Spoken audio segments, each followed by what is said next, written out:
Hey gamers! In today's video, I'm gonna spill the beans on the 10 games from the last year that totally blew my mind, for all the reasons. Some were just bad, some were a huge letdown, and others just cast a dark shadow over the gaming world. It's all my personal take, so if I bash a game you love, it's my bad. Alright, no more chit chat, let's dive into 2023 shockers. Okay, let's show of damn Konami aside for a second. Silent Hill Ascension, crafted by some outsourced studio, had no deep story or quality production, just a so-called streaming game mode. The plot changes based on all online players' choices, and you can even pay to sway the story. It's less of the game and more like a pricey TV show. After Silent Hill Ascension dropped, I totally gave up hope on Silent Hill 2. Konami is just not worth our love and support anymore. Oh, and the game does have one good thing. It's the name. Playing it really made me feel like I ascended. To be fair, compared to other games in the video, Starfield's quality isn't that bad, but it still feels way short of what Bethesda fans expected. Bugs, poor graphic optimizations, and the cliché storylines make it hard to believe this game came out decades after Skyrim. Besides the disappointing game quality, the comments from game director Todd also ticked off a lot of people. He told players to upgrade their PCs to run the game smoothly, and said the studio would support mods, hoping player-made content would fix Starfield's bad reputation. This is a stark contrast to CD Projekt Red, still updating Cyberpunk 2077. Yep, you read it right. Even last year's TGA Game of the Year had moments that made me want to curse. Larian added tons of content to Baldur's Gate 3, but it also put a lot of pressure on graphics cards. Whenever I faced a dice roll, I'd try everything to boost my success chance. If I fail, I'd face a minute-long loading screen.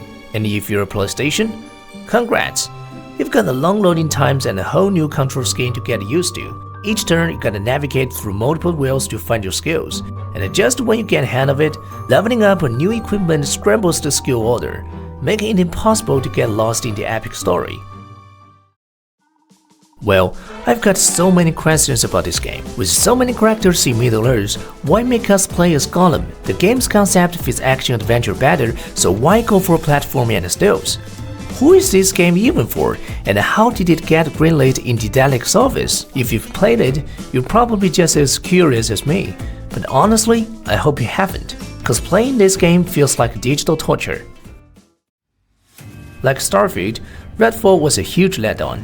As a Microsoft exclusive, it was a highlight of Microsoft 2021 showcase, but the bigger the hype, the bigger the disappointment.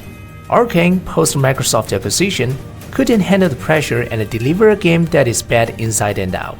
Playing Redfall, I found it lacked all of Arcane's usual strengths and awkwardly stitched together recent open-world strength, resulting in unpolished system and endless bugs. Plus, as a first-person shooting game, Redfall struggles with smoothness, barely maintaining 30 FPS when still, and dropping as soon as you move or shoot.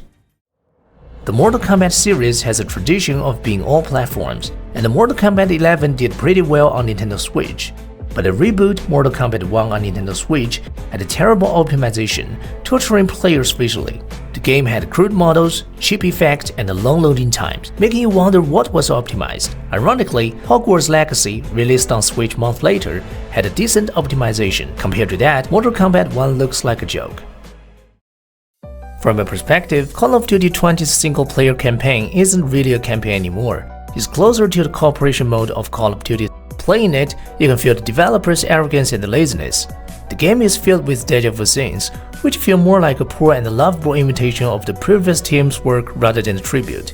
Given the Call of Duty series' recent performance, I believe Call of Duty 20 is both the worst of last decade and will be the best of the next. Both Arcane with Redfall and SE with Forspoken had a 5-year development cycle, but SE, not to be outdone, released Forspoken. The development team oozes rebellion, ditching many proven designs for outdated elements and even charging you $70. Maybe that's the price of nostalgia. Usually, games developer makes the product short and sweet to quickly get players into the game, leaving a good first impression, like Cyberpunk 2077 and God of War 5. But Forspoken's developers went wrong, stuffing the product with pointless dialogue and scenes, leaving players clueless about the game's true nature until it's too late for a refund. Just see me take out that gnarly beast? Just how bad is Skull Island can't rise. After its release, you can hardly find any reviews online, mostly just rants about the trailer. IGN finally showed up days later with a shocking 2 out of 10. Simply put, the game is so bad, no one dares to play, let alone review it. So here's the question, why Skull Island can't rise score lower than the Lord of the Rings Gollum? Well, it's simple. At least Gollum sparks some curiosity about the game, while Skull Island offers the ultimate boring experience with no hint of innovation.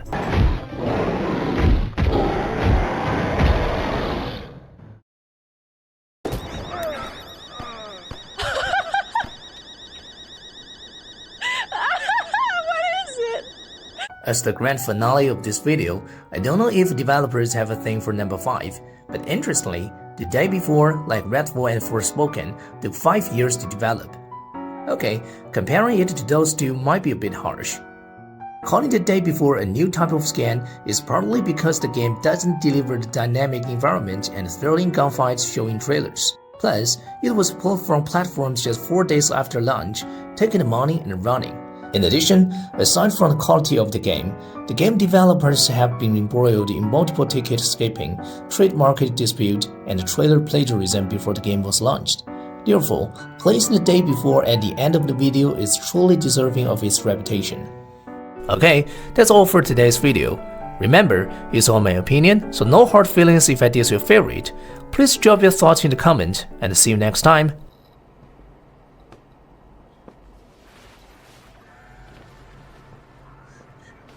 Yeah.